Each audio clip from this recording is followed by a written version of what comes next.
kedua, ibu waktu pembelajaran terkait tentang gaya dada. Ih, gantinya up. Lama-lama. Nah,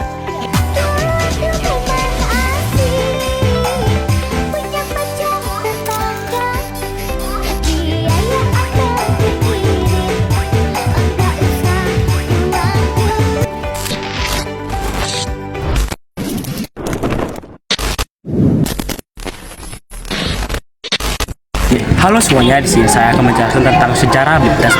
Blip Test pertama kali dikembangkan pada tahun 1988 oleh Luke Ledger di Universitas Montreal, Kanada, dan dikenal juga sebagai Multi-State Fitness Test atau MFT atau Blip Test yang bertujuan mengukur kapasitas aerobik atau VO2 max seseorang melalui lari bolak-balik 20 meter mengikuti irama suara beat dan tempo yang meningkat. Ini kemudian populer di kalangan atlet, militer, kepolisian, kardiospirasi, dan kini menjadi salah satu tes kebugaran lapangan yang paling dikenal dan digunakan secara luas di dunia. selanjutnya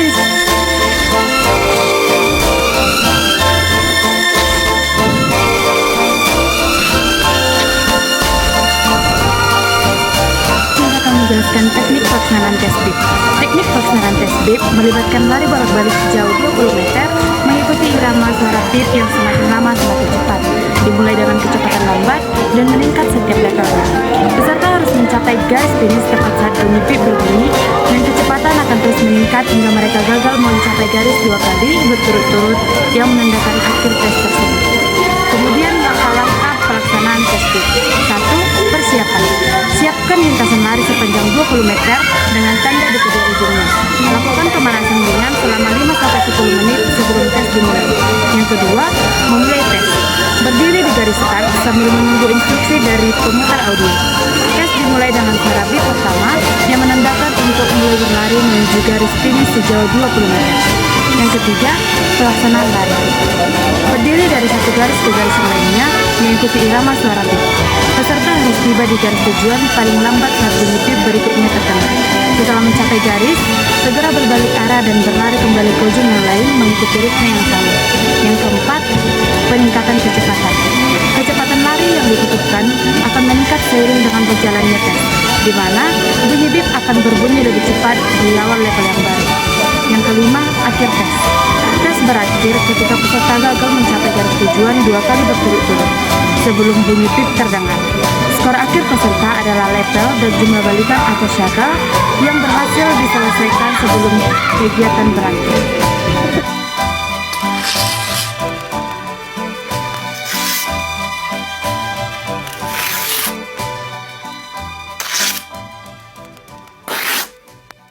Semuanya, baiklah, di sini saya akan menjelaskan tentang tes blip mengukur apa, skor terbaik tes blip, tujuan tes blip, dan mengapa harus dilatih dan diaplikasikan dalam kehidupan sehari-hari. Yang pertama itu adalah tes blip mengukur apa. Tes blip digunakan untuk mengatur kebugaran jasmani, khususnya daya tahan kardiovaskular, atau aerobik atau VO2 max. Peserta lari bolak-balik sejauh 20 meter mengikuti bunyi beep yang semakin cepat. Semakin lama bertahan mengikuti tempo, semakin tinggi tingkat daya tubuhnya. Yang kedua adalah skor terbaik tes blip. Skor dilihat dari level dan setel atau balikan terakhir yang berhasil dicapai. Semakin tinggi level, semakin baik kebugaran aerobik seseorang. Atlet profesional biasanya mencapai level 12 sampai 15 ke atas, sedangkan rata-rata orang biasa ada level 7 sampai 10.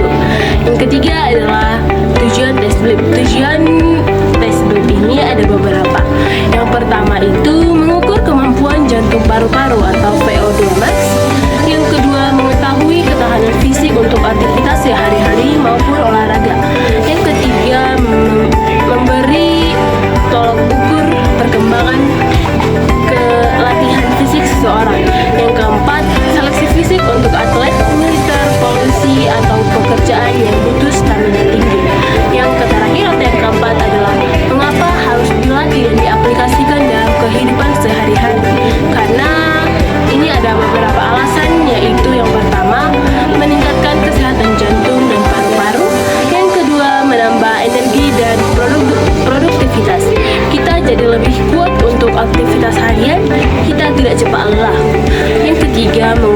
berisiko penyakit seperti jantung, obesitas, diabetes, hipertensi, dan lain sebagainya. Yang keempat, melatih mental disiplin dan daya juang karena tes ini menuntut konsistensi. Yang kelima yang terakhir adalah meningkatkan performa olahraga seperti sepak bola, basket, voli, dan bulu tangkis. Baiklah, itu aja penjelasan saya. Penjelasan berikutnya akan dijelaskan oleh teman saya.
Sekian mengenai manfaat dari tes blip. Saya ucapkan terima kasih.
Baik, di sini saya akan menjelaskan tentang teknik pernapasan dalam renang gaya punggung.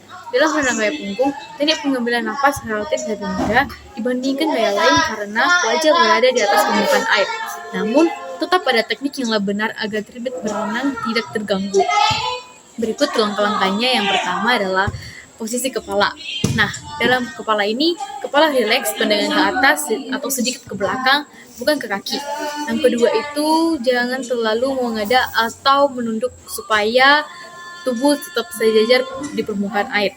Nah, yang kedua itu, waktu menghirup napas atau ikhlasi, yaitu ambil napas melalui mulut secara cepat dan singkat. Biasanya dilakukan saat satu tangan masuk ke dalam air dan tangan lain sedang mendorong di bawah air. Nah, yang ketiga itu waktu.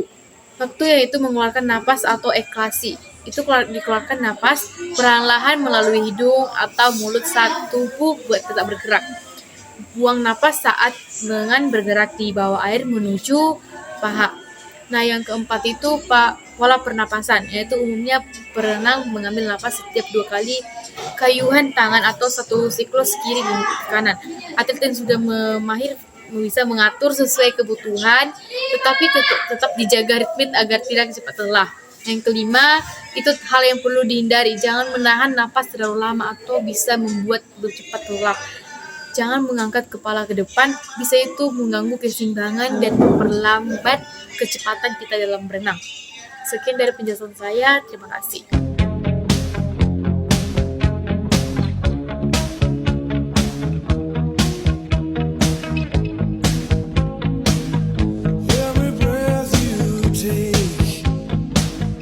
Selanjutnya, di sini saya akan menjelaskan terkait dengan teknik gerakan tangan dan teknik gerakan kaki dalam melakukan berenang gaya punggung. Yang pertama yaitu teknik gerakan tangan atau arm stroke. Gerakan pada tangan pada gaya punggung merupakan sumber tenaga utama untuk mendorong tubuh maju di air. Gerakannya dilakukan secara bergantian antara tangan kanan dengan tangan kiri. Yang pertama yaitu posisi awal. Tubuh berbaring terlentang di atas permukaan air. Yang kedua, lengan lurus sejajar dengan tubuh dan pandangan menghadap ke atas. Yang ketiga, telapak tangan mengarah keluar dari tubuh atau posisi siap masuk air. Yang selanjutnya yaitu gerakan masuk ke air atau entry. Salah satu tangan masuk ke dalam air di atas kepala dengan jari kelingking terlebih dahulu. Posisi tangan sejajar dengan bahu, tidak melewati garis tengah bahu. Yang selanjutnya yaitu tangan yang lain berada di posisi keluar dari air siap melakukan ayunan ke depan. Yang ketiga yaitu gerakan tarikan atau pull. Setelah masuk ke air, tangan melakukan tarikan ke bawah dan keluar tubuh untuk membentuk gerakan. Telapak tangan menghadap ke bawah dan sedikit ke arah kaki untuk mendorong air. Gerakan ini memberikan dorongan kuat yang membuat tubuh bergerak maju. Yang keempat yaitu gerakan dorongan atau push. Tangan mendorong ke air ke arah paha hingga lengan lurus di samping tubuh. Pada saat ini, tenaga didorong terbesar dihasilkan. Yang selanjutnya yaitu gerakan pemulihan atau recovery. Setelah tangan keluar dari air, ayunkan tangan lurus ke bawah melewati bahu, kembali ke posisi awal. Gerakan ini dilakukan rileks bergantian antara tangan kanan dengan tangan kiri. Yang kedua yaitu teknik gerakan kaki atau leg kick. Gerakan kaki dalam gaya punggung disebut flutter kick, yaitu gerakan naik turun secara bergantian dan cepat. Yang pertama yaitu posisi awal. Kaki lurus sejajar di permukaan air, ujung jari kaki diluruskan atau ditekuk ke depan hingga menghasilkan gerakan efisien. Gerakan dimulai dari panggul, bukan dari lutut. Yang kedua yaitu gerakan menendang. Salah satu kaki naik sementara kaki lainnya turun. Saat menendang ke bawah, gerakan dilakukan cepat dan kuat untuk mendorong tubuh maju. Saat kaki naik, gerakan dilakukan lebih rileks agar tubuh tetap seimbang di air. Yang selanjutnya yaitu koordinasi. Gerakan kaki dilakukan terus-menerus dan berirama, biasanya 6 kali tendangan untuk setiap 2 gerakan tangan atau ritme 6-beat kick. Yang ketiga yaitu koordinasi tangan dan kaki. Gerakan tangan dan kaki dilakukan secara bergantian dan ritmis. Ketika satu tangan menarik air, kaki tetap menendang untuk menjaga keseimbangan tubuh. Kepala tetap menghadap ke atas tubuh dan sejajar dengan permukaan air. Pernapasan dilakukan secara bebas melalui mulut dan hidung karena wajah berada di atas air.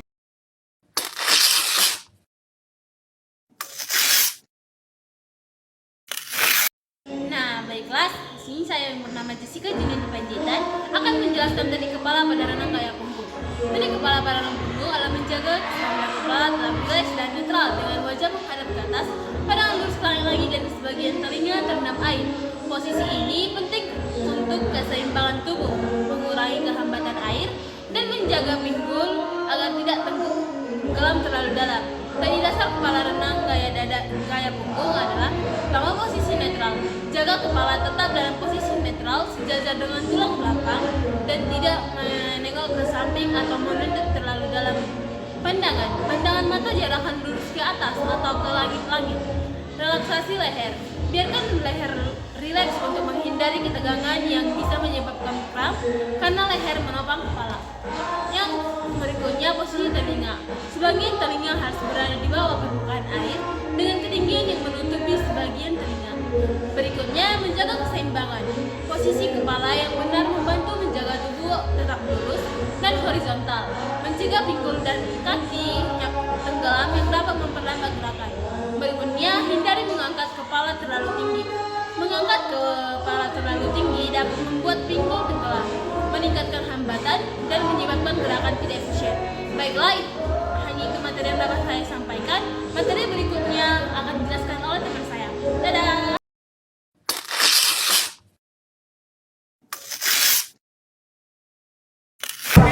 Perkenalkan, saya Eder Semansong akan menjelaskan mengenai teknik pelaksanaan yang benar dalam renang gaya punggung.